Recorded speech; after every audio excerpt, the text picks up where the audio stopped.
Museum of রাজাস।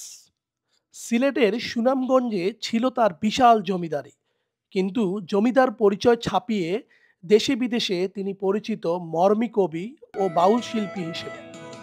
এতক্ষণ বলছিলাম দেওয়ান হাসন রাজার কথা।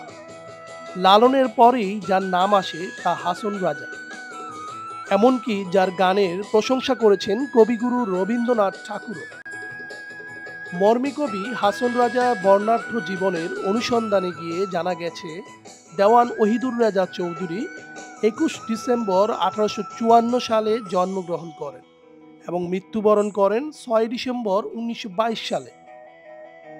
যিনি হাসন রাজা ছদ্মনামে বেশি পরিচিত ছিলেন। সুনামগঞ্জ শহরের তেগুরিয়ার সুরমা নদীর কোল ঘেঁষে দাঁড়িয়ে আছে হাসন রাজার স্মৃতি বিজড়িত বাড়ি।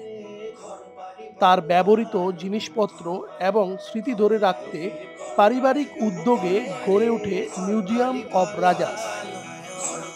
জাদুঘর সূত্রে জানা গেছে নগরের জিন্দাবাজার এলাকায় নিজস্ব স্থানে ১৬ শতক জায়গা নিয়ে মিউজিয়াম অব রাজাস চালু করা হয়েছে।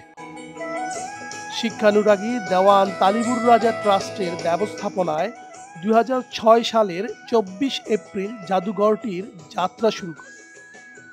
এতে হাসন রাজার ১৮৫৪ থেকে ১৯২২ পাশাপাশি বৃহত্তর সিলেটের বিভিন্ন বাউল ফকিরের স্মৃতিচিহ্ন প্রদর্শিত হচ্ছে। এখানে রয়েছে তার ব্যবহার করা তবলা, গানের পাণ্ডুলিপি, তাকে নিয়ে রচিত নতুন পুরাতন বই ও গানের অডিও সাইটার স্মৃতি সংরক্ষণ ও প্রসারে শুধু পারিবারিক উদ্যোগ নয়, সরকারি উদ্যোগের দাবি হাসন বক্তব্যে। এদিকে জাদুঘর সংশ্লিষ্ট ব্যক্তিরা জানিয়েছেন রোববার ছাড়া সপ্তাহের প্রতিদিনই জাদুঘরটি দর্শনার্থীদের জন্য সকাল ৯টা থেকে বিকেল ৫টা পর্যন্ত উন্মুক্ত থাকে।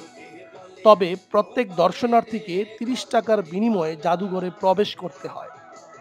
জাদুঘরের মূল উদ্যোক্তা হচ্ছেন হাসন রাজার বংশধর দেওয়ান মোহাম্মদ তাসওয়ার রাজা।